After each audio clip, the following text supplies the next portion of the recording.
Welcome to the Book Boyfriend podcast, where we dish on everything from the alpha male to the sensitive soul.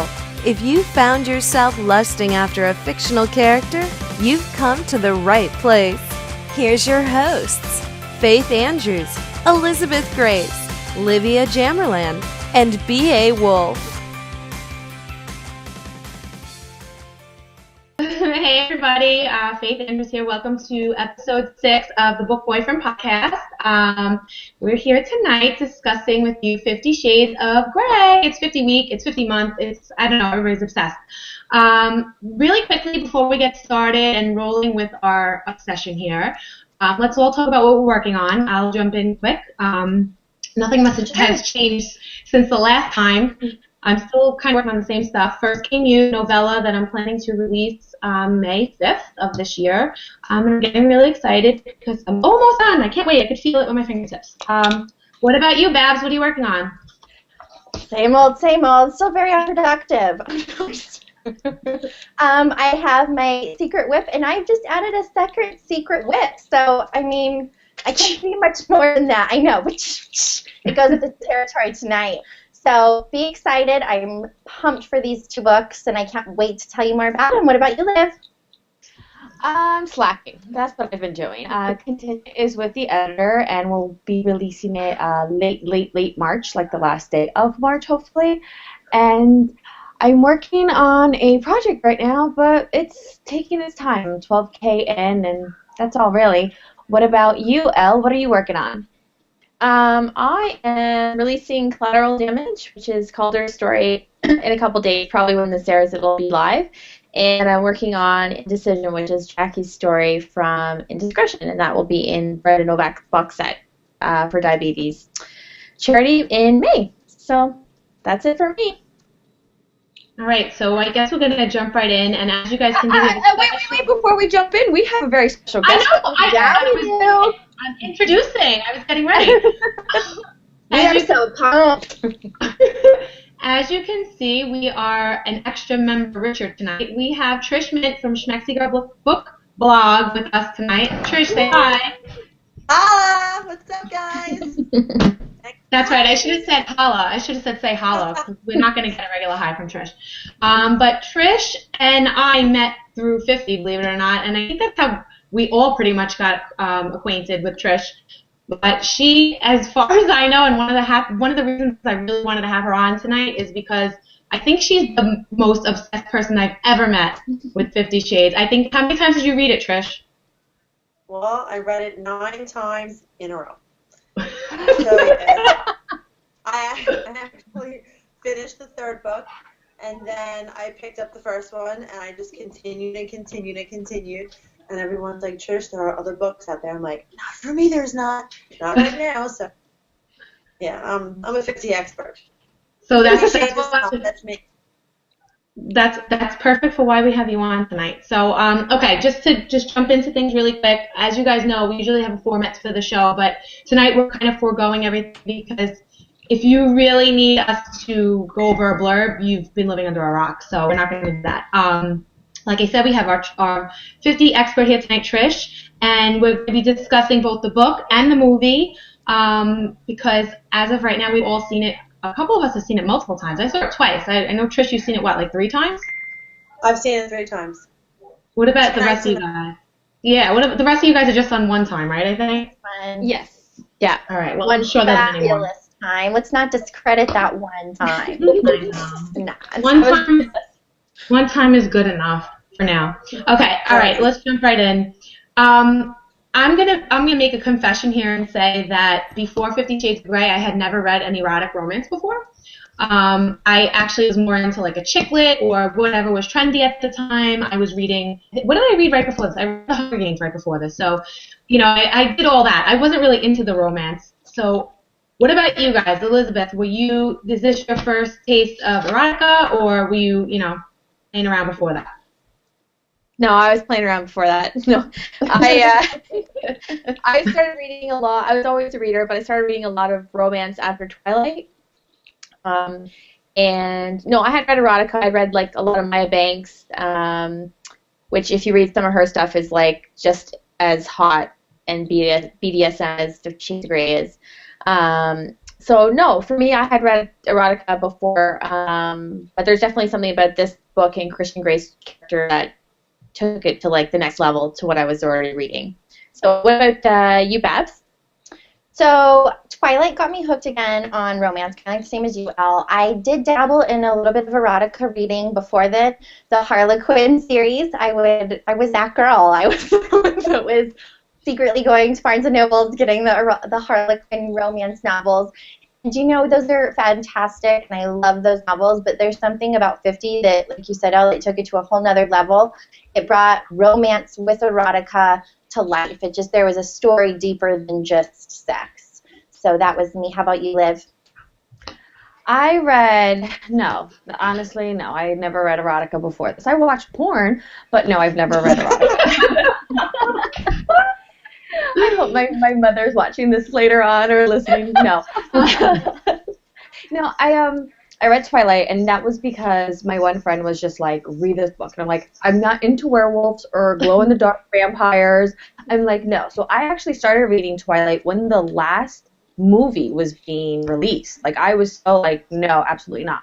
I read it, and then I was hooked. And then my one friend was like, well, if you like that, you should read this. And then that was the end of it. I don't think I read it as many times as Trish did, but I was pretty close up there. My husband kept saying it was my new Bible. I was walking around with it like it was the Bible. What about you, Trish? Did you read any erotica before 50, or was he the one that popped your cherry? Yes, he definitely popped my cherry. Isn't that interesting? Before 50, I actually read a lot of murder mystery novels. I read like Mary Higgins Clark and John Sanford, and I tried a little bit of Danielle Steele, and it just, she's great, but it wasn't for me. And then, of course, my mom had gotten me the trilogy for Mother's Day, which is a beautiful gift. So I said, let me try this. And then that's it. After that, I just took off, and I read it 9 times. Yeah, 50's my 50 pop. 9 times. I'm picturing Ferris Bueller 9 times. 9 times. Okay. Think of it. Now when you think of it, right? Okay, so for those who've read it and seen the movie, we all know that this, it's basically Anastasia's this innocent 21-year-old girl who gets sucked into the world of this enigmatic Christian Grey. And for me, one of the first things that went through my mind reading this book, finding out that Anna is a virgin, I was like, holy crap, what would I have done at 21 years old had this freaking hot CEO, rich mother effer, 27-year-old hot guy asked me to do this shit? And I remember telling one of my friends, like, this girl's crazy. I would have run away screaming. And she's like, you're full of shit. She's like, there's no way you would have. She's like, think about how you were at 21. I mean, at 21, I was with my husband, so it's different. But I'm not married, but I was with my husband at the time. But, like, I don't know. So I want to know what everybody thinks. What would you have done if you were Anna and this was presented to you? Let's start with you, Trish. I thought about this, and I said to myself, Trish, you're 21 years old, you're a virgin. What would you do? And truthfully, I had to really put myself in her shoes.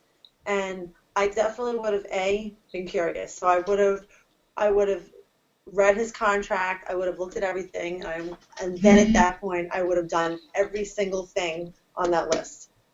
And I would have scratched anal fisting, and definitely scratched vaginal fisting. As Anna said, maybe the genital clams could go, but truthfully, everything on that list would have been, let me try that. Next! You asked, I told, sorry. Okay, I'll jump in. I was Anna. Yeah, no, I totally would have signed the contract. Like, I wouldn't even take it as long as she did. At 21. At, like, my age now, I'd be more firm in what I was about, but at 21, no, I know I would have been, like, all over. I would have, like, done without the fisting and all of that, but I would have been curious. Sound like I can't even wrap my mind around the fisting. And I would have been curious, and I would have been like crazy over this guy. So I know at 21, I 100% would have been like, yeah, whatever, like, I'll try it, knowing that probably, like Anna did, I'm going to end up getting hurt in the long run. What about you, Babs? So it's hard for me because I'm kind of that squirrely girl. Like, I'm very cautious, and I think Barb now would be a little bit more apt to it because I know more now. But at the age of 21, I feel like I would have been extremely, like, it's hard for me because Anna, whatever she felt toward the book, I did too. The way she felt about punishment, the way she felt about every single thing, I was there with her. Like, I was this girl saying, why are you doing this to me? So for me, I think I would have been curious, but I would have been extremely frightened. I don't know that I would have been as quick to sign that contract. 21-year-old Barb. Anyway. Now, 29-year-old Barb, like, sign it. Not even a question. Like, you don't even, I'll just give you my blood, like, if that's what you want. So that's where I'm at. What about you, Liv? No, I'm a big believer you got to test the car before you buy it. Like, so imagine, this is like the Lamborghini. Like, you're going to test drive a Lamborghini. Hello? Like, how would it, yes, I would have my, reservations like Anna did about all the 15s and whatnot. But, I mean, he's 27, a billionaire. Like, not million. He shouldn't be fisting. None of us can get over this fisting. Like, so it's like, here you are, a little innocent virgin, and you have a billionaire who's hot as hell, who says, fuck the paperwork, and eats your toast, signing right away. Like, here's my blood. I'll sign it with that. So, yes, definitely a big yes, I would sign. I mean, I would cross out all the negative stuff that I didn't like, but like you said, it's negotiable. I probably wouldn't even cross anything out. I was a naive 21-year-old. I'm like, sure, let's try it. Say that now, Faith. I know. Okay, so again, going into reading this book, I think a lot of us have said this over the podcast that we don't like to read synopsis. Like, I go into things not reading anything. And when someone tells me, hey, read the book, I'm like, okay. And at the time when I read the book, I want to say I read it in May of 2011. I think that's when everything was, like, on the rise. Like, hey, you have to read this book. The whole world was stopped reading this book. It stopped lights at wherever. So people tell me, read this book. I read the book. I don't read the synopsis. All I know is that this guy's supposed to be screwed up. I don't know why. And I'm reading this book, and I'm, like, really drawn into it. And all of a sudden, boom, Red Room of Pain. And I remember going, I'm not fucking reading this. Literally, I shut the book. I said, I don't know who the hell would think someone would read something like this, but I ain't that person. So initially, I want to know what everybody thought initially of this Red Room of Pain, especially if you're someone who didn't, well, some of you guys have said you read erotica, like I hadn't, so this was like really way to like pop a cherry, like seriously, scare the girl. But, so for me, I was turned off. I'm going to put that out there. I had to stop for a little while and then pick it back up. So I want to know what you guys thought. What about you, Babs? So here's the part. I had read the erotica beforehand, but none of them involved any type of fisting clamps, Red Room of Pain. So this was completely new for me. Now, as far as the Red Room of Pain, here's the part that's so weird. I didn't mind it because I trusted Christian just like Anna did. Every time he'd say, do you trust me? I'd be like, yes, I trust you. Like, come get me in Charlie Tango. I'm waiting. So that's a problem. I didn't mind this Red Room of Pain. It didn't turn me off in any way because I knew when he kept saying, do you trust me? Do you trust me? And I was like, oh, yeah, I trust you. But again, this is 29-year-old Barb talking. 21-year-old Barb, not so sure. But this Barb, the Red Room of Pain did not turn me off in any way. The fisting turned me off, but this did not. What about you, Liz? I remember getting to that part in the book and thinking, how can I convince my husband to make our room the Red Room of Pain? That's what I wanted. I wanted it so bad. Like, it was to the point we have a guest bedroom next to our bedroom. And I'm like, can we make that our room? Like, nobody goes upstairs. Like, that'll be our little Red Room of Pain. And he's like, no, you're not getting rid of my office. And I'm like, come on. So, yeah, totally didn't freak me out. I mean, the canning and, some stuff that was in there as she described it, yeah, but I'm all for some little fun and games. Why not? What about you? Who am I going to kick it to? You, Trish. Well, I knew the book had some type of Red Room of Pain, so I was expecting it. So I was prepared for it. And like I said, I've never read anything like it, so when these scenes came about, I was just super excited. I was all over it. Like, tie me up. Good. So, yeah, of course I'm comfortable with the Red Room opinion. I have my own Red Room opinion. Kidding.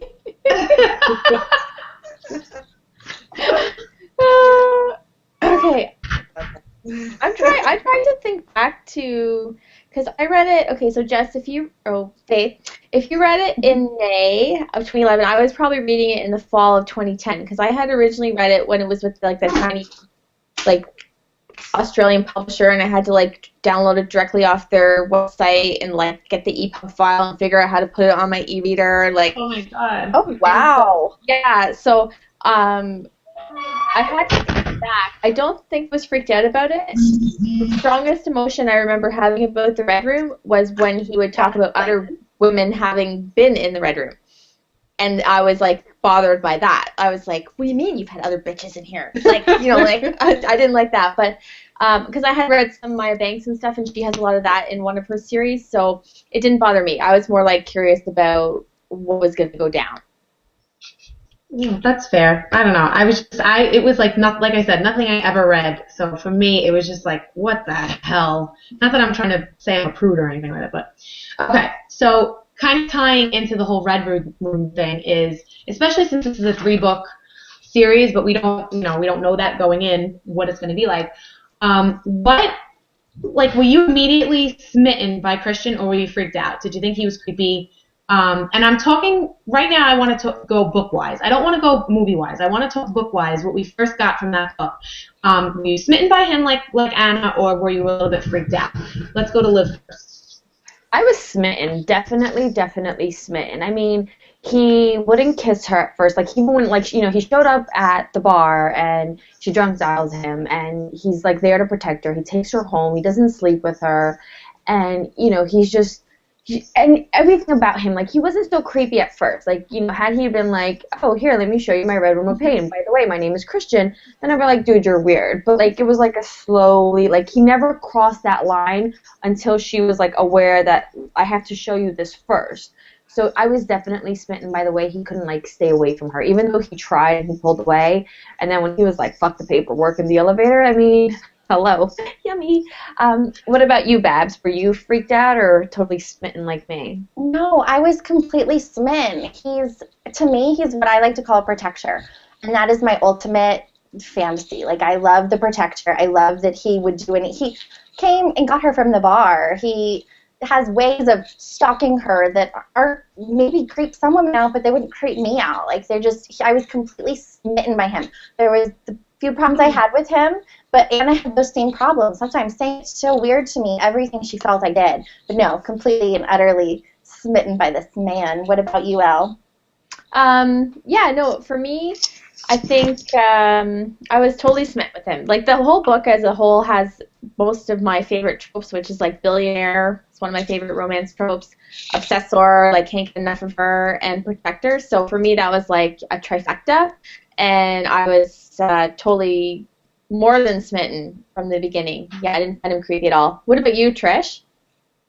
You know, it's funny listening to you girls talk about it. I was smitten in the beginning, but you would think that I would stay like that, you know, reading the whole book. But you know what? What really started to freak me out and had me question him was as she was reading the contract and things were getting a little creepy for me.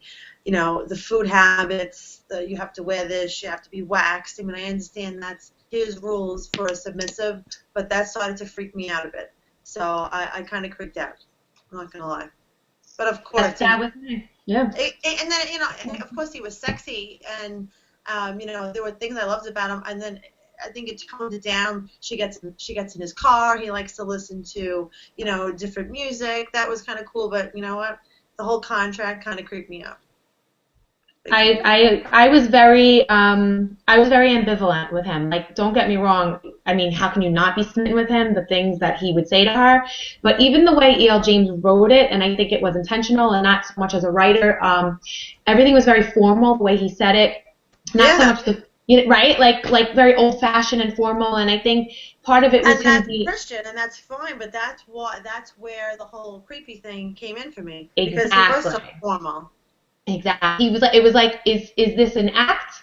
Or is this how he feels? And then in the movie, like, again, I don't want to go into that yet, but in the movie, it's like, you totally get it. Like, it's like, at first you're thinking, is he horrible as an actor? Is he this stiff actor? Or is this the part? No, it was the freaking part. And especially seeing it again, you realize that's him. So for me, it took me a while to be smitten. It took me, like, again, I'm going ahead of things here, but in the second book, completely different story. First book, and especially at the end of that book, I was still creeped out. So, all right, we're talking about Christian. Well, can I just say real quick, did anybody else read Christian in a British accent? No. So random, but every time I'd read his lines, it was like, I'm not even going to tell you my British accent. Read him, it was a British accent because he was so formal. And so I was really disappointed when he didn't have a British accent. But okay, anyway, just check it. Just me. Funny. Well, now the real Christian has a Scottish accent, so you weren't too far off. So. Word. Totally word. Right. So I'm going to, like I said, since we're kind of winging this and being bad girls in the whole sense of being a bad girl for Christian Grey here, we're kind of going with a format, but we don't have to be exact. The next thing I wanted to bring up was a favorite Christian line from all of us. This can be something directly from E.L. James herself in the book, or if it's something that was paraphrased in the movie, because I know they changed a lot of things. But I guess we'll go with Babs first. Let's go with you. Oh, my favorite line will always be, "We aim to please, Miss Steele." Like, you could tell me that, and you could say, not even say Miss Wolf. You can call me Miss Steele, and I'm okay with that. It's totally okay. What about you, Liv? So of course, because I like raunchy stuff. It's in the book where she is about to have sex with him for the first time, and she looks down at him, and he turns to her, he goes, "Don't worry, you'll widen up too." Or like, you expand too. That was like, oh! I was like, yes, I have a dirty line. What about you, Elle? What was your favorite line from Christian? I think probably my favorite line was the "oh fuck the paperwork," but overall, really my favorite part of like him, one of my biggest favorite parts, I guess, of him through the whole series was their email and their texting exchanges. Like, he was really witty in their emails, and me, and I like the funny kind of stuff, so I really liked that. So I couldn't really pick one, but probably overall it would just be their exchanges via text and email. So, yeah. What about you, Trish? Oh, my favorite. I don't make love, I fuck. Hard. Yeah. Hard, like really hard. And I have to say, I couldn't wait to say that in the movie. But when he said it, she was like, oh. Yeah. I thought he was good. I mean, I couldn't wait for him to say it. I'm so glad that she put that in the movie. That was great. I don't make love, I fuck hard.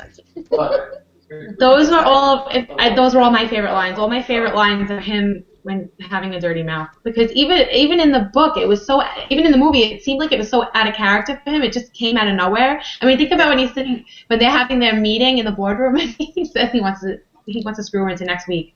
I'm like, wow, he just came out and said that. So for me, it's those lines. Obviously, fuck the paperwork, blah blah blah. But I really think, and in the movie, the way he showed it when he says, she tells him, she says, why are you like this? And he says, because I'm 50 Shades of fucked up. Because that just made for the whole rest of the series. I mean, you realize in the next book she calls him 50 all the time, and that it named the book. So that to me was like, that's my, oh my God, Christian, now I'm falling for you. I'm 50 Shades of fucked up. So that's me. And now we're moving on to Anna, guys. I guess I'm going to go. One thing about Christian, am I the only one that had a problem with the punishment too? I hated. I hated it. Like, that was my I don't like you moment, Christian. I don't like you at all. You will not. Babs, which one? So when he spanked her. At her first apartment, or like right before the end of the book? Every single time. Every single time. I just couldn't grasp it. I couldn't understand. My thoughts were hers too. I agree with you on that. It's like I couldn't get past the whole punishment part, and so I'm like, maybe I'm the only one. I don't know. So I just want to discuss it. I'm sorry. I'm totally killing your outline. No, that we're supposed to do that. I agree with you. That was the only. But I will say that it didn't. As much as I was like kind of weirded out by things like that, to me it made the rest of the story better because then you get to peel away why he was like that. You know what I mean? And then you're getting to see all the reasons then why he doesn't want to do the same things he did with his other submissives with Anna because of the way he feels about her. So while I hated him for it, and I think the way they showed him in the movie doing it was genius, I really think it molded him into the person he was. So I don't think the book or the movie would have been the same without that saying that. So I don't know. What about you guys? What else do you feel? I don't want to say that I'm okay with the punishment. I understand where he was coming from, wanting to punish her, because at one point it's like, dude, here is like the perfect life from Friday to Sunday. Just behave. Like, I promise I'm going to please the living crap out of you, give you everything. Here's an Audi. Just fucking behave. But, it was weird. Listen, the punishment thing, and I get what Babs is saying, it's weird for us because it's his way of life, but it's not ours. So for me, I understand that in reading this book, I'm going to learn now all about this BDSM stuff. But the punishment thing, I didn't feel comfortable with because I felt like he was just thanking her in book 1. But I knew that there was more to come. And I was afraid to get into book 2 because I'm like, wow, he's just easing her into the spanking. And I knew that there was more to come. Like, what else is he going to do? So, for me, the whole punishment thing, it definitely creeped me out. That's why, I'm saying, reading the contract creeped me out. Knowing about the punishment creeped me out. So. Okay, cool. I just wanted to ask, ladies.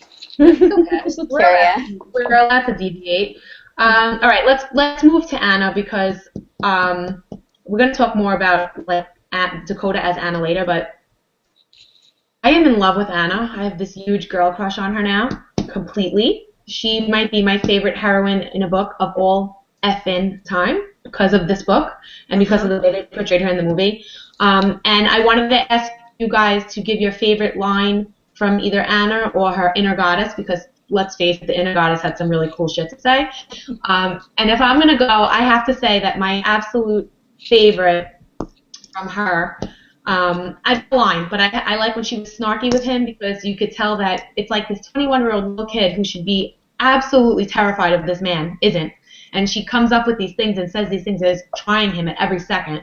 But my favorite Anna moment comes from the movie during Drunk Dialing. That was fucking priceless. I thought it was hilarious. I laughed my ass off. It was great. And then she turns to the girl next to her and goes, I told him, didn't I? And I thought that was Do you mean in the book or in the movie? In the movie. Because in the book, they didn't do that at all. In the book, it was just she dials him, he comes, whatever, blah, blah, blah.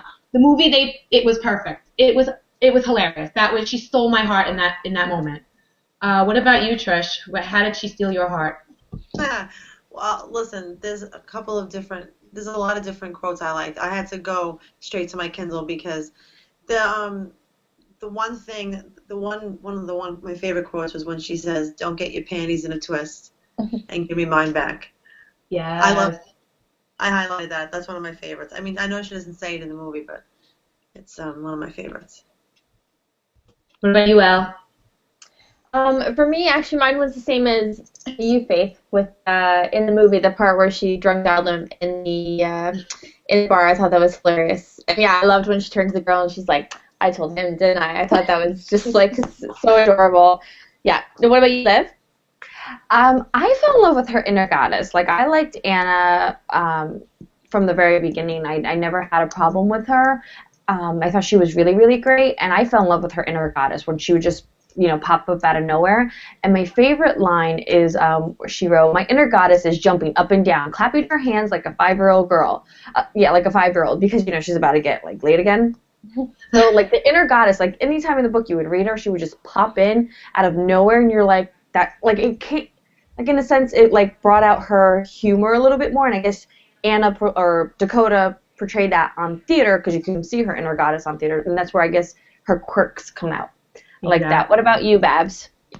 So I loved her inner goddess as well. I mean, I loved Anna, loved her, but her inner goddess was probably my favorite part in the book because it showed her, like Liv said, her quirky side, her funny side, and also kind of like her innocent side. Like, she's still this girl, this young 21-year-old girl. And so my favorite ones were my inner goddess is doing the merengue with some salsa moves. And then my most favorite is my inner goddess looks like someone snatched her ice cream. So I can just picture that. Sometimes you want to be like pouting, and it truly looks like some bitch just took your ice cream. It's like, what the hell? Those were my favorite. I loved them. All right. So since we're kind of like intermingling the whole book movie thing, before they casted this amazing cast, I want to know who you guys saw as your Anna and Christian when you were reading it. And I know a lot of people like to compare this to the whole Twilight thing. I read Twilight knowing who the characters were already because I started late. So while I was reading those books, I saw Robert Pattinson. I saw Kristen Stewart. That was Bella and Edward to me. But during this, I just could not get a good picture for Anna because she just seemed like every normal person in the world. And I almost kind of almost picture yourself reading it because I think she's trying to portray every single normal girl out there. And for Christian, for me, he's perfect. He's absolutely gorgeously perfect. So how do you put a face to this perfect person? So Trish, before the movie came out, who did you see as Anna and Christian? Okay, so it took me a while to figure out who Anna was. But then as I looked and thought about it, I always loved Emilia Clarke, if you guys know who she is. No. Who is she? Good question. She's... Check I found on Pinterest. A couple of different... Oh, I just Googled her. Oh, yeah, definitely. Describe her. Oh, no, she does have, obviously, she has blue eyes. For me, if you look her up on Pinterest, she looks very plain, and she's beautiful. I know that when you're reading the book and you're describing Anna, she's very plain. And yes, she is plain, but of course I have to see some beauty, and I thought Emilia Clarke had the perfect mixture. Putting Anna aside, for me, it was always about Christian reading 50 Shades of Grey. And I always pictured Christian being tall, broad, obviously the gray eyes. I've always seen Henry Cavill. I honestly thought they were going to cast him. I mean, Christian is Henry Cavill. Henry Cavill is Christian. Just so you know. There he is. Because when you think about Henry Cavill, you think about him playing Superman. You can play like Clark Kent, and then you can play Superman. So you can kind of play like, he can be, cool, calm, and collected, and then he could be like this hotness. Then you picture Henry Cavill in The Tudors when he rips his clothes off, and he like has sex with everybody. He's so hot. It's like, dude, Henry Cavill, did you call him? He was probably free. He was in between. totally gaming. But he may have been free for the movie, just saying. Oh, God, that's so funny. Babs, you're up with your casting. Okay, so my Christian, I kind of have a couple different ones because I don't think there truly is a Christian for me, so I have to mold two men. Were you with me? Okay, so we're going to take Ian Somerhalder, and we're going to mold him with Matt Bomer. We're just going to, okay? You get the eyes, you get like the prominent chin, the posture, I'm looking at you and fucking you at the same time, but I'm not doing anything. That's what I need in a Christian. Yeah. That's my Christian. So we're going to mold those two. We're going to have an Ian Bomer, okay?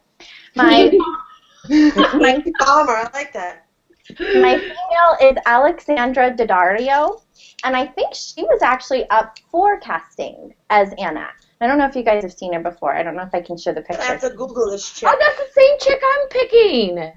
Get out! I swear. Can we see her? Well, I don't. Oh yeah, I see. You see her? What's the name? Google. Alexandra Daddario. What is she in? She was in White Collar. And then she's in some kids. I know. She was in the Percy Jackson films. Percy Jackson, whatever. Oh. So she's kind of got this all natural look to her, this dark hair, this innocence about her with this stunning beauty. I truly think that she was my Anna pre-Dakota Johnson, who I now have the biggest girl crush on in the world. Yes, she's right. Okay, so Alexandra. Yes. So those are mine. What about you, Liv? Well, I would, of course, pick Alexandra Daddario. The reason I picked her, and I picked her way before the movie even came out, was because I remember there was a part where E.L. James was describing Anna, and she's like, with big blue eyes, bigger than her face. Like, she had, like, these big, giant blue eyes. And I was like, that's this girl. I'm like, of course. Like, that's who I saw. The dark hair, always, like, messy, which I'm trying to do today. For the podcast, of course. And so I saw her, and then for my Christian, it will always be Matt Bomer. Like, I love him. I think he is perfect. I could see him as Christian. Like, and I mean, despite the fact that he's gay, which is so sad, it breaks my heart every time. I'm convinced that if he gives me a shot, I'll totally change it. He's like married with kids and whatnot, but I mean, we tried together, maybe. Well, guys, I need in on this threesome because two. Or like, I think he's just like, I remember watching White Collar just for him because he would just sit there, and then when I found out, I remember my husband's like, he's gay, right? I'm like, no, he's not. Like, how dare you? Like, how dare you disrespect my, Matt Bomer? And then all of a sudden, I see him at an award, and he's like, oh, to my partner and our 3 kids. I'm like, oh. And you're a family guy too? Like, you're fully committed. It's just like the way he stands. God, he dominates a room. He owns it, and he doesn't have to say anything. Yeah, I loved him. I absolutely loved him. I love them both. What about you, Elle? Who did you see? Before it was cast, I had thought for Anna, Emma Roberts. I don't know if you know who that is. Oh, I love Emma Roberts. But that's kind of how I saw Anna in my head. When I wasn't picturing myself, of course. You could totally fit. You have the big blue eyes. I was going to say, I just want to point out that I have brown hair and blue eyes, but casting didn't call, so. And I was interested, actually. I really liked Jamie in it, but I did see Henry as 50. Ooh. And of course I have my pictures, and so then I got a picture of him in a suit, too, because 50's in a lot of suits. So. What about his abs? No, I did not get you an ab shot this time. Sorry. Falling down on the job. So, yeah, no, that's who I saw. Well, go ahead. What were you going to say? No, go ahead, Faith. I am going to say that for Christian, I'm going with the whole Matt Bomer thing, too. And I hadn't watched White Collar before that, but I remember just searching online for, like, blue-eyed guys, like, or maybe even typing in Christian Grey at one point, and he had come up. So he was in my head for a long time.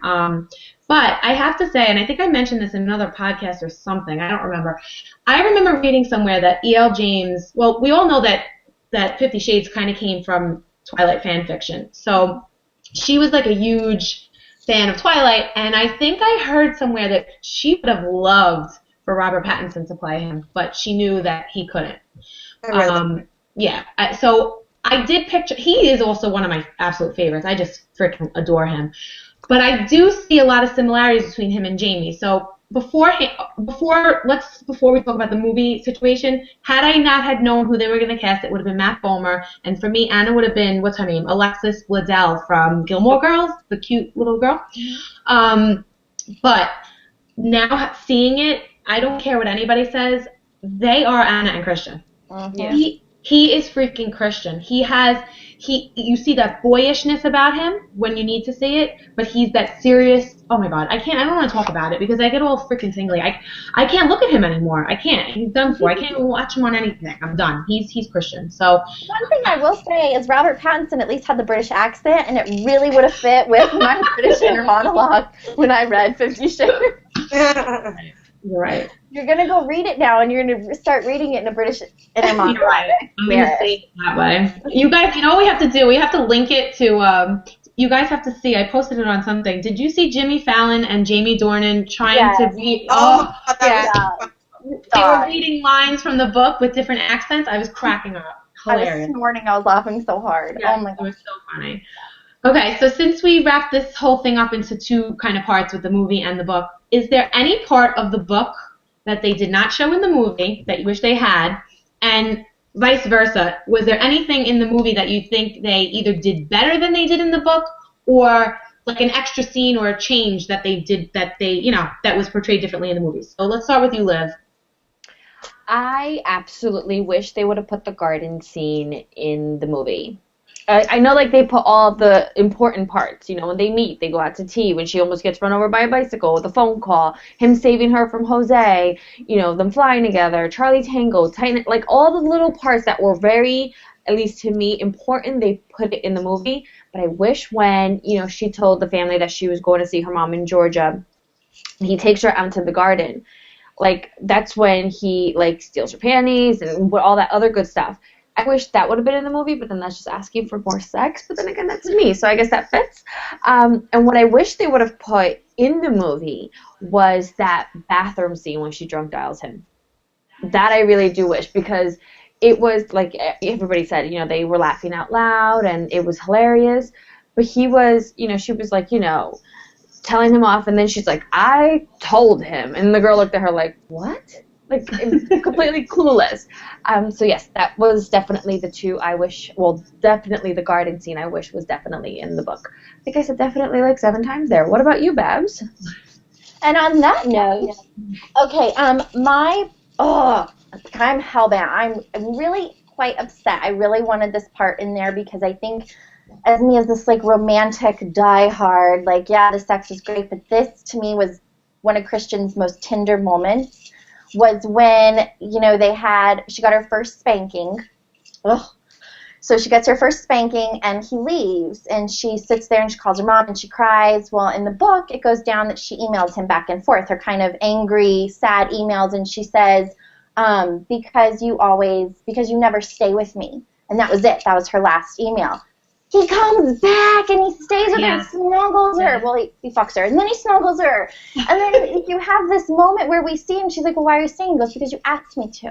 And I'm like, oh, that melted my heart, and they didn't have it in the movie, and I'm bummed. I'm really bummed because that was one of his most tender, sweet moments. So there's that. How about you, Elle?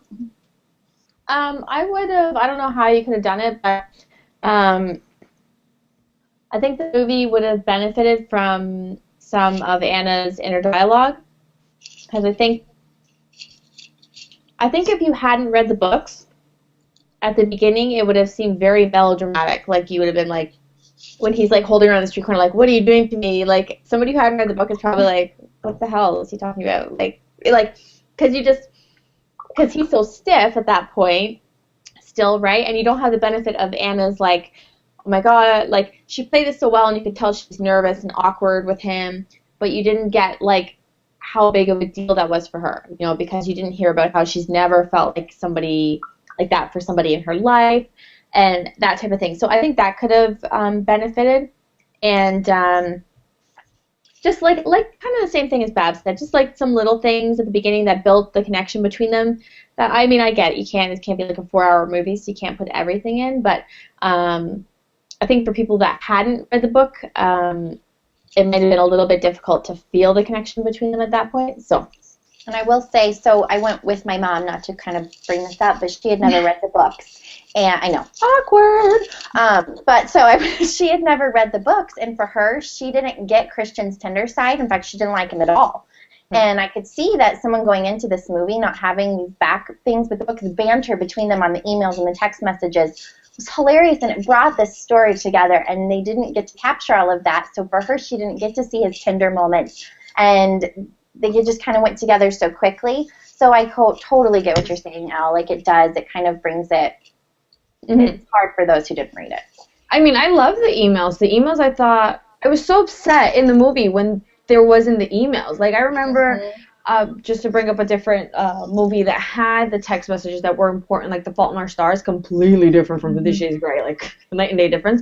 But they kept the text messages from the book, where in 50 Shades of Grey, like the emails, like even the subject lines for the emails were like, your touchy palm, and, like all of the little text messages and emails in the actual book.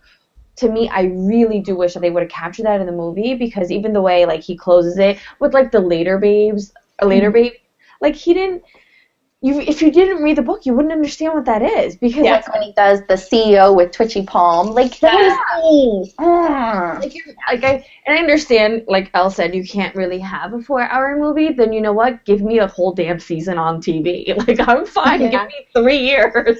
Like, I could take a chapter as an episode. That's fine. We'll work up to it. And I understand I can't do that either, but I really wish they would have done the emails and the text messages for sure. Yeah, I think what I missed most was little details. Like there was no Mrs. Jones at all. Like, where the frig was she? I missed that. I missed definitely the emails and the texts. Like, I feel like with that, you just really got to understand how they were getting closer, because you don't see that in the movie at all. It just happens kind of quicker that way. Agreed totally with you, Babs, on how she gets so upset after he spanks her that first time, and Kate is there that night and says, what did you do to her? And they have this whole, back and forth, and then he comes back. So that was another big thing that I was like, really, where the hell did that go? And although I do think that it was better in the movie, it kind of freaked me out that whole thing was different when she came in for the business meeting to discuss the the terms of the contract. I still liked it. I'm not going to say I didn't. I thought it was cool the way that they did it, because it gave Anna a one-up, but I don't know, I felt like it was so romantic when they were, like, it just added this whole, the oysters and the whatever. So that's what I wish was in as far as the book. As far as the way that they did the movie, again, the scene with freaking Dakota in line, drunk dialing, priceless, hilarious. She exuded herself off that screen. She was amazing. She was simply amazing. So every part with Anna, I feel like I liked her better in the movie than I did in the book, if that makes any sense. And I loved her in the book. So that's saying a lot. But also, I'm trying to think of what else. I don't know. I think the boathouse was different. The boathouse versus the pool. She didn't go to his childhood. Yeah, didn't she not go to his childhood room? Yeah. I'm trying to think what else was. No, wasn't that book 2? I wish they would have done another stuff of it, and it just, damn you, squirrel. Terrible time to come into my head right now. There was, like, I just remembered, like, a pivotal scene. Okay, on to the next. I'm going to get it, like, midway. Oh, here it is, see? His obsession with her eating. Yeah. That wasn't in the movie. Yeah. Like, he was OCD when, the first night that they spent in the hotel room, and he's like, eat. And she's like, I'm not hungry. He's like, eat. And they didn't do that in the movie. Like, even when she was cooking him breakfast, like, I was expecting him to be like, yeah, finish your breakfast. And she's like, I'm not hungry. Then you shouldn't have cooked this much or whatever. Like, that they didn't portray in the movie, which I guess wasn't really a necessity, but it kind of does make a big part. It's a That's big who he part, is. because especially in book 2, when you find out why he was so obsessed with, like, her eating, and he wants to feed the kids and the hungry kids all over the world or whatever. That I do wish that it would be, they would have at least hinted at it a little bit. And I mean, what did you girls think of Escala? Was it like what you guys thought it would be? It was exact. It was exact. I mean, that was like, they get big props for that. Like, I don't know, is there a person that they call that? Set designer, whatever the hell it is? Set design wins an Oscar, because that was perfect. I pictured it exact. So I think they did it. I pictured it like that, but with white floors. Me too. Yeah, I wanted it all white. Like that, but with white floors, like white marble or whatever. I actually pictured him to have a bigger kitchen. Maybe it's because I'm a fat ass and I love food, but I really did expect a much bigger kitchen. The Red Room of Pain was exactly like I predicted. And I actually read an article where Dakota said that when they were on set, she refused to go in there until they were taping her first walking in, because she wanted her reaction to be as genuine and realistic as possible, which I think they really nailed, because she didn't see it. And I mean, I remember when she opened that door, and I'm like, when the movie comes out on DVD, I'm going to buy it and play it on slow-mo, just so I can, admire everything that they have. But that room was great. And I think I read another article, yes, we're all obsessed, I'm a little extra obsessed, that the floors that they did were leather. So it was comfortable for, I guess, I think there's going to be some deleted scenes that are going to be in the DVD. I really do think so. Look, my fingers are crossed. Fingers, toes, legs, arms. Full frontal. Screw the abs, we want the other. I didn't expect the Red Room to be so shiny. I expected a darker red, and I don't know. It Squirrel. wasn't Squirrel. Can we talk about his ass for a second? Oh my God, can we? Dimples. He has Can freaking we talk about her ass, because she had a fine ass, and I'm not. Like, she's just gorgeous. Yeah, she's got nothing to worry about in the body department at all. Yeah. It's very, I don't know. Like, I think it must be very hard to be an actress playing that role, because you have to be very comfortable being naked. Like there's nothing you could cover up there. Like, I'm sorry, like, her and Jamie had to build, like, this bond between each other, because clearly he saw it all. Like, he saw all the goods. Oh, before I forget, yes, that was one of the other scenes. I think, all right, we all know this book is about sex, obviously, but to me, the hottest scene was the scene he came to her apartment with the wine and the ice. Holy freaking shit! Mm-hmm. That was to me better than the Red Room. I had the chills. I was like, and in that moment, what flashed through my mind, other than being all hot and bothered, was, I really hope his wife does not see this movie. He was all over that. All over that. I'm like, he has to be really, like you said, though, they really have to be comfortable with each other, because he was all up in there with that ice cube, and it was just, I don't know. I had read somewhere that she was not going to see it. Yeah, I was going to say the same thing, that she said that she supports him and she supports the movie, but for their marriage, she's just not going to see it. I don't blame her. Like, even though it's acting, like, dude, you just drew ice around some chick's nipple. Yeah. Like, ain't nothing you can say. I don't care how acting that is. Like, I even felt like their kissing was very...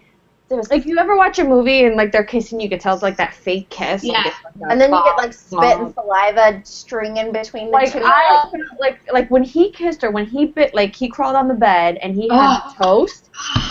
I, like, literally, like, I remember I was sitting next to our one friend, and I'm like, like, I just held my breath, because he just crawls on the bed, and he's like, if you were mine, I'd, punish you, whatever he said, and he, like, bites the toast. I was just like, that was hot. Like, you really meant that. I do have love for toast, and I hate bread. I keep trying to eat bread, like, in bed, like, Tim, you want to eat toast? There's all these crumbs, and Tim's like, what the hell, Liv? He's like, Liv, you're so gross. Like, the doctor's been trying to eat this. And I'm like, you want some toast? He's like, I don't like butter. I'm like, I'll put jelly on it. Like, just eat my toast. Like, and then he did, like, the one shirt move where he was just like, Oh, I love that. Like, I remember, like I think it's like 20 minutes of sex. The movie's like 120 minutes, and 20 minutes of it was of sex. Those 20 minutes, I did not breathe. It was just like... Knock your eyes off the screen. Okay, can we try being there with your mother and your mother-in-law? I'm like, blinders. I'm trying to go there. I'm like, and they're naked. And the best part is, your mom's like, I wonder if my daughter does that with, with her husband. And then your mother-in-law's like, I wonder if Barb does that with my son. And then I go and buy a damn gray tie. And Jesus. Trish, what about, I want to know, like, especially since you were there for the original, the first 51st, like for the Today Show, is there anything that you wish that they would have put in that they hadn't, and vice versa? Is there anything you think they did better? I think that they had a lot of the great key scenes, everything that I think we needed, they put in. The one scene that I was looking forward to, and I was kind of bummed, was the boathouse scene. When he spanks her, when he goes to his parents' house for dinner. I really, really, really wanted to see that. Because I have to say I was a little disappointed with the spanking. I kind of wish he hit her harder, maybe a couple more times, but that's okay. That's fine. Coming from the same woman who said that the spanking bothered you. I know, but I wanted to see. But I wanted to see that. Like, I was curious to see that. Yeah. And I didn't see that. Yeah, I feel like he didn't hit her very hard. It was more like a love tap. He did it. In the book, he says, I'm taking you into the boathouse to spank you and fuck you, not for your pleasure, but for mine only. So I'm like, okay, I definitely want to see that. So I was a little bummed about that scene. But I think they nailed everything for me anyway. I definitely had a couple of favorites. I think. Oh, sorry. Go right ahead. Sorry. No. No, I definitely had a lot of favorite scenes in the movie. Of course, people are really looking forward to, like, the Red Room of Pain and all that good stuff. Surprisingly, one of my favorite scenes was the gliding scene. Yeah. Loved it. Like, loved it. You know, like, I was looking forward to Charlie Tango because as soon as they started the music and they open up the doors and you see him in front of the helicopter, I started bawling. Because that song kills me. And, you know, so I'm like, oh, it's got to be one of my favorites. But for me, it was the gliding scene because they were already like, you know, almost to the end of the movie. They already had their connection. So for me, the music really made that scene. And then he's like, is this more? It's so much more. I love it. I'm picturing them going upside down. Is this more? I know. Oh my god! I just forgot it. It was great. Those are my favorites.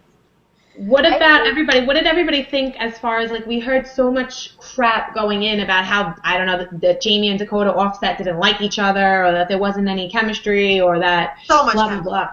Yeah, so I personally, I'll jump in and say I thought the chemistry was perfect. I thought that you could feel how he felt for her through the screen. Like, I felt it. And I think that you could tell that they were comfortable with each other.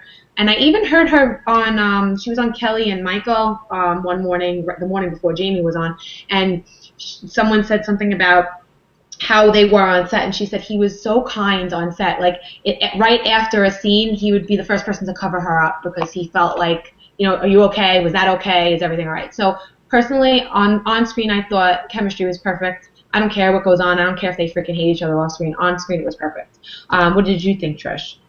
I thought it was great, and, you know, a lot of people said I wasn't so happy with Christian in the beginning. It took him a couple of scenes to get comfortable. I disagree, because the very first key scene in the movie was the interview scene, and I have to honestly say, from the second she fell into the office and she looked up at him and he grabs her hand and says, Ms. Kavanaugh, they shook hands, and, like, I felt it right there, and once again, bawling. I was bawling. I was looking at Lisa from True Story book blog, and we were like, oh! And Rose, Ari Hunter, was sitting next to me, and she's, like, grabbing on my, oh my god, we were bawling. The three of us were like three hot messes. And as soon as that scene was over, I looked at them, I'm like, nailed it. They nailed it. That scene was great. That was one of the first scenes in the movie, and they nailed it. The chemistry day, you saw it. What about you, Al? What'd you think? Yeah, no, I agree. I think that he was stiff and, like, very formal at the beginning, but that's how Christian was in the book. So I didn't take it as, like, it being because they didn't get along or they didn't have chemistry. I just took it as, like, that's his character that he's playing, and at this part of the book, that's how he is, you know, and you kind of see that unravel as the book goes on. Because I thought he did an awesome job, and I'm just trying to remember when it was when he yelled at her about something. That was towards the end. She was pushing him for something I can't even remember, and, like, he, like, freaked out and was like, no, Anna, like, anyways, so I was like, I think it was because he touched him. Yes, that was it. And so I was thinking, I can't wait for, like, movie 2 and 3, because there's a lot more of, like, that side of him, and I think he'll do, like, play it really well. So, so no, I thought there was good chemistry, and I thought it was how the book went, and it was true to the book. So, yeah, I don't know. What about you, Liv? I love the chemistry. I have to agree with Trish. Like, their chemistry was great. Like, even when she, like, goes and she, like, forgets her pen at the interview, and then all of a sudden she, like, looks at his desk and he's like the way they played it on camera, they really, really did have a really nice connection with each other. Though he might have been, like, very formal, but, like, you know, like you said, Elle, that was how he was in the book. You can't change him. He did do, like, he kind of opens up to it more, and I really do think with the second book, I think they're going to, because it's the first movie, they wanted to see how well they were going to do. You can't really put all your eggs in one basket. I think they're waiting for book 2 and 3. I really hope they do not make book 3 into 2 movies, or at least if they're going to do it, like, release them back to back. If you make me wait another year, I might, like, you know, fly to E.L. James' house and start knocking on her door, like, hello, lady. Prepare Charlie Tango, we're coming in.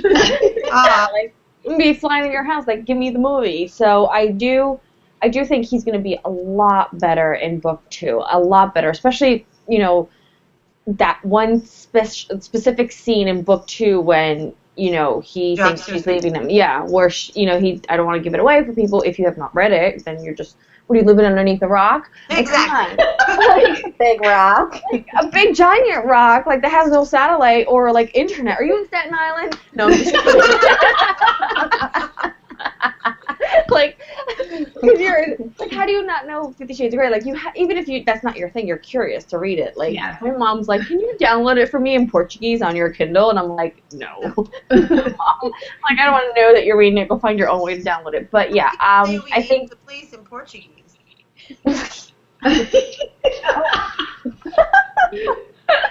But yeah, so I thought their connection was great. What about you, Babs? What did you think? So for my formal British man, I thought he did fantastic. I really was super pleased. I did find him a little bit stiff in certain areas, but I think he found his groove, no pun intended, in the bedroom. He was, like, for him to be the way he was, like, that's a problem. Christian is kind of a stiff, formal dude in the book. So for him, I don't know, I think people didn't give him as much benefit of the doubt. I loved it entirely, completely. Their chemistry was beautiful. Like, if he weren't married with a kid, I'd be like, please get together. Please, make the world go round and make me happy and just be together as a couple because they're perfect. So that's what I thought. So then let's since we loved how everything went, let's like just do a quick recap of what we thought of Jamie as Christian and Dakota as Anna. This because we kind of like pretty much touched on this already, but I have yet to seen a post where someone's saying that they didn't like Anna. I mean, I think everybody pretty much liked Anna, I think. I got a good crush on her, so there's that. Me too. I mean, I will be the first to admit that when they first casted her, I was like, what are they crazy? They're out of their minds. She's perfect. She was freaking perfect. From the second she was putting her hair back in that first scene, and you see that mousy, crazy hair, and I just loved her. I thought she was perfect. Her shyness, everything. Oh, what did I love most about her? Her freaking giggle was contagious. I loved it. I just loved it. When he made, oh my God, I loved it. And him, at first I believed that he was stiff, but I really do, he really grew on me. Second time around especially. I'm totally in love with Jamie Dornan. So I think we're all pretty much, yeah, go. I really hope they let him grow his beard for the next 2 movies. Oh, me too. I don't know. I'm liking him clean shaven, and I like bearded men. I feel like he is hotter in real life than they made him in that movie. Yeah. I don't get why they did that, but I feel like every picture I see of him outside of the movie, he is like super hot, and then in the movie, I mean, not that he wasn't hot, but he's a whole other level hot in real life. Yeah. So, anyways. It's like he's more comfortable with his beard, and so he's just like, bam, I'm here. Like, now he's coming into the damn room. Yeah, it's like hot. Sorry, okay, so now I'll say yes. I'm skipping in here, but, yeah, I love Dakota, just like everybody else. Total girl crush. I want to, like, braid her hair, braid her hair or something. Like, I just think she's so cool. Like, I just want to hang out with her. So I want to smack her ass. Yeah. What about you, Liv? I love them both. I really loved Dakota. Like, I didn't, like, she was in a couple little movies before. Like, she didn't have any major roles, so I wasn't sure how her acting skills was going to be. But the way she cried, like, it does, like, it takes a really powerful actress to be able to, one, cry on cue, and two, like, get that emotion. That final scene where she's crying in bed and she's just sitting, or like when, you know, that spanking, and she's sitting there counting, and like, I don't know if I'm pretty sure he was like hitting her, but I don't think it was as painful as it looked like it was. And she's sitting there and she's crying and the tears are just coming down, and then she goes back to the room. I thought she was a phenomenal actress. Like, I really hope that, you know, she goes really far in her career. I think she did really, really well. And he's just, if they put a freaking, gave him no lines and just made him walk around naked, he'd still be perfect. Like, he's beautiful. He's just beautiful. Yeah. And what about you, Barbs? Ditto, ditto, ditto. I love her. She's beautiful on the outside and she's perfect on the inside. Like, it sounded creepy, I know, considering the movie. Anyway, but sorry. That's her. I love it. She really, truly was. Like, I think she's Anna. Like, when you go to these books to movies, you're always like, okay, Kristen Stewart, I think she wasn't so great in Twilight. Yeah. But you have Anna who just nailed it. It's like this part was made for her. Yes. And Jamie, he's fabulous. I love him when he's not playing 50, and I love him when he's playing 50. I vote Beard, though, so there's that. Yes. All right.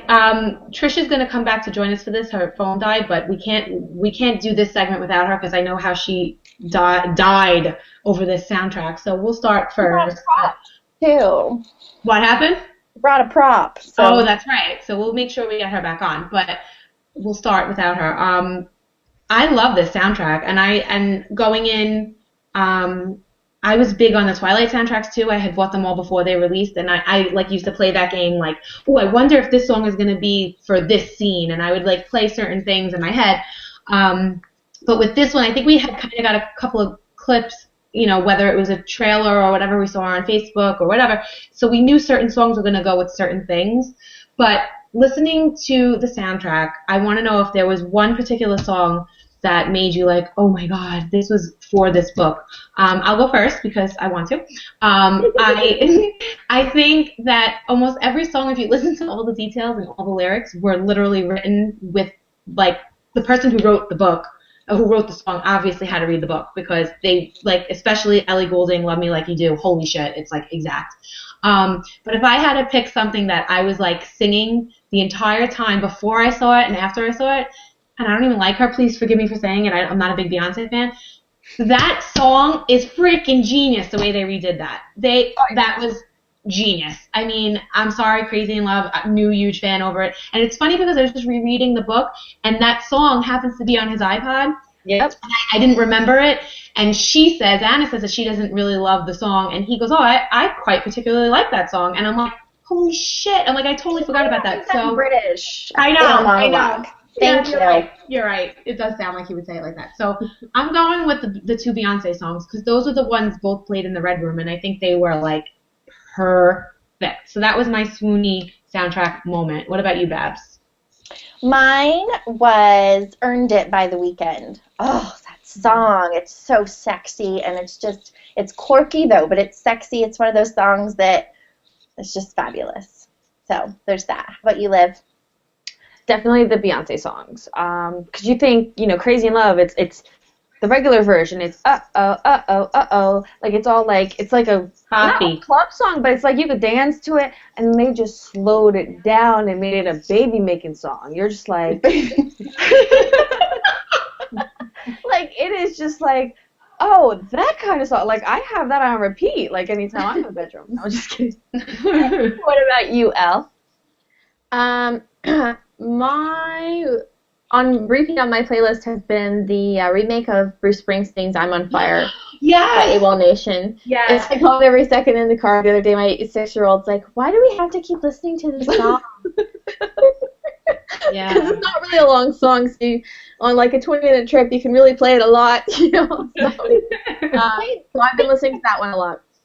Speaking of dance songs, remember the club he dances with her in the beginning? Yes! They cut that out, and I really wanted to see his sensual moves, Saying. You're right, because I remember the mother, she recalls a line that her mother said, never trust a guy who can dance well. You're right. Oh my God, you're right. I forgot about that too. Elliot, complete sidebar here. God, I loved Elliot. Oh, and then did you see his naked rear? I will say, coming home from this movie, did anybody else do a side profile of their naked self in the mirror with their arms up? Like, I needed to see what I fucking look like. No one wants to see that. Trust me. I don't want to. I'm like Anna has about. I have like Not about you, about like myself. Myself. I'm like, I think I got like 40 freaking pounds on Anna. I could see her ribs, and that bothered me a little bit. It bothered me. I wish it looked like that. Nope. I mean, I wish I could see my ribs, but it was almost like too many ribs. Like, I don't know. Eat a bird. Else? I like that she had normal boobs. Yes. Yes. like just like regular, like not like super boobs, just regular boobs. I liked it. I agree. There was a lot, but there was definitely, we saw it. I remember thinking, Liv, we sat pretty close in the theater, and I think Yeah, we were really close. Like, we were pretty close, and like, I mean, I think the way they filmed it also was pretty cool because everything was really close. So like, you got like lots of like their facial expressions. Like, I think I've memorized every single one of Jamie's like beauty marks on his face. I know what they all are because we were so close, but I just remember thinking like, holy nipple! Like, thank God she has nice boobs because it would be the whole screen was just one nipple. I was like, wow. Yeah, when he was giving her the sponge bath. I mean, God almighty, oh man. There was not even any soap suds. She just was all water. No, I would there's say soap that. suds. That bathroom scene, I imagined his tub to be a lot bigger. Yeah, I mean, I thought the same thing. I was like, okay, come on. This guy's a billionaire. This is the tub he gets. Come on, give me a break. You know what? That's another thing that they I guess they couldn't show that because it would be really X-rated, but that she got her A in oral skills in the bathtub. Mm-hmm. Oh, that's right. Yeah. That'd have been really awkward. I mean, with Mom. they showed him munching. You're right. For like 2 seconds. Yeah, but you saw And you know it. what they also didn't show? Clearly he has a love for music. There was, is that book 2? Am I confusing or no? Like the second scene where he like puts the headphones on her and it's all about with the music. Like I wish, I think, right? Yeah. With the fur rubbed down, and then the whip, and then... Or like her dream with the fogler and whatnot, like that really... Man, now I'm thinking about it, I'm like, can you go back and add some more? We all need to get in Charlie Tango. We all need to go see Miss James. So while we're waiting for Trish, do we want to do, because since we're the authors of the podcast, do we want to do an I Wish I Wrote That? Yes. All right, Liv, you wanna steal it away? I will take it away. I really do wish I was the one who invented Christian because he's perfect and delicious. But my I Wish I Wrote That was kinky fuckery. Oh, yeah. Boom. I just remember, like, every time I would, I was reading it, like, oh, what are you doing? Reading kinky fuckery. Like, kinky fuckery. Like, everything was kinky fuckery. I really wish I would have wrote that. What about you, Babs? What was your I Wish I Wrote That? So my I Wish I Wrote That's a little bit more, like, a little poetic. Not that I don't love some kinky fuckery, but here's mine. He's not a hero. He's a man with serious, deep emotional flaws, and he's dragging me into the dark. Can I not guide him into the light? Pretty Fabulous. deep. All right. How about you, Elle? Mine was, like, less specific. Mine was more like Liv's. Like, just because there's so many big taglines that came out of the book, like kinky fuckery and pretty palm, and, like, things like that, like, you can never use again in another book, like anything even remotely close, where people are like, oh, you're stealing from E.L. James. So mine was less specific, and I just liked how many basically like taglines and new phrasing came out of the books themselves. So that was me. What about you, Faith? I'm the same way. Mine were the taglines, but if I had to coin one and like make $1 million off of it like she has, it's Later's baby. I mean, who doesn't say that all the time? I think I want a gosh darn tattoo that says that because it was genius. It really was. I mean, you've never seen that anywhere else. And it's funny because it didn't even come from him. It came from Elliot. So I just thought it was cute. But That's true. It did, huh? Yeah. So I'm going with Later's baby. And I think everybody, I mean, that's the coined phrase. Trish is back, and we talked about your song that made us swoon, and we know that you're huge on this whole soundtrack thing. So we want to hear from you about the soundtrack and what you thought about, what your favorite swoony song was for the book. I'm curious to know what you guys said. We liked a lot of us liked Beyonce's take on this because we thought it was on the crazy. I liked I'm on Fire, and I liked Earned It by The Weeknd. Those are all great. Those are all great songs. They're all on the radio now. Those are probably the first songs we heard. Obviously, the Ellie Goulding song is great because it made that helicopter scene what it was. For me, it was some of the other songs. One of my favorite scenes in the movie is when he takes her virginity. So for me, the Salted Wounds by Sia, is that how you pronounce it? Yes. That song's amazing. I mean, just play the song, think about the scene. It's an amazing song. But for me, it has to be the One Last Night, the gliding song.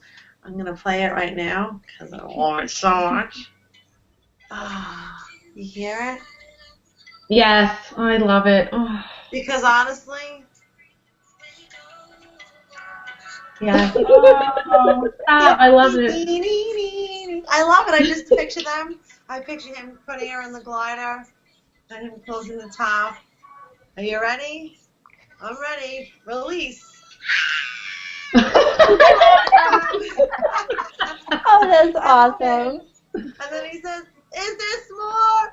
So much more!" Because I love it.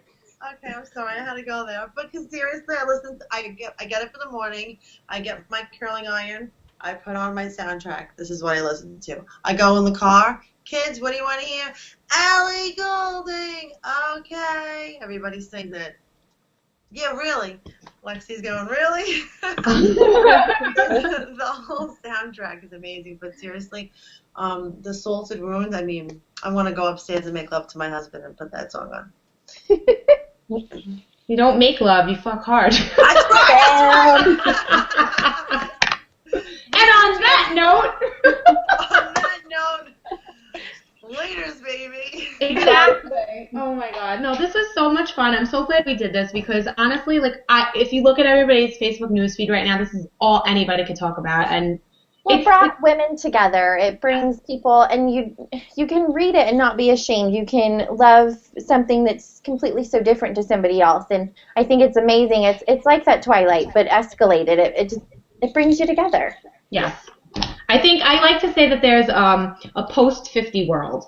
Like, I really do believe that it created so many different things. It created a way for women to come together. I mean, I know for myself, I've made so many friends just because of the book world. And I'm blogging because of it. Exactly. And I'm writing because of it. Like, this is what put it out there for me. I remember thinking, like, oh my God, I want to write stuff like this. I want to, it's okay to express yourself in a way other than Jane Austen or Pride and Prejudice, and I don't know, I feel like it's a post-50 world. I really do believe that, and I just kudos to freaking E.L. James for doing what she did. She is someone to look up to. I mean, just it opens a lot of doors. Exactly, for a lot of women. So, yay! We have to do this again next year when they release Book 2. Darker. Yeah. Thanks for having me, guys. I know this is your thing, but I'm so excited to be here. We were so happy to have you. The minute we said 50, we said Trishment. So. Well, listen, anytime you guys want my opinion on something else, just give me a ring. We'll give you a holla. I'll give you a holla. All right, just to sign off, we want to just remind you guys to check us out on Facebook, Twitter, and iTunes. You can subscribe to the channel. We wanted to also bring out that we're going to start mentioning what we're working on next so that you guys can kind of, if you want, be featured on the podcast in a way that we think will be really cool. Next up is going to be Mia Sheridan's Archer's Voice. Yay! Another book that looks like it's going to be turned into a movie. So we're really, really trying to get Mia on to talk to us about the lovely Archer. And we would love for you guys to, I don't know, I want to say phone in because that sounds like the right thing, but you guys can't phone in. So message us, email us, tweet us, whatever. We want to know what you guys think about Archer's Voice so we could, maybe mention you on the podcast. And once again, let's remind you guys, we are not a blog. We are 4 authors who occasionally have on an awesome guest like Trish to discuss a book with us that we loved reading and swooned over and fell in love with. So just check us out, www.bookboyfriendpodcast.com, and keep watching. Okay, guys? Good night, everybody! Later, baby! Thanks for joining us. You can find out who will be on upcoming shows and what books we'll be discussing, as well as more about our hosts at www.bookboyfriendpodcast.com. See you next time when we add another boyfriend to the ranks.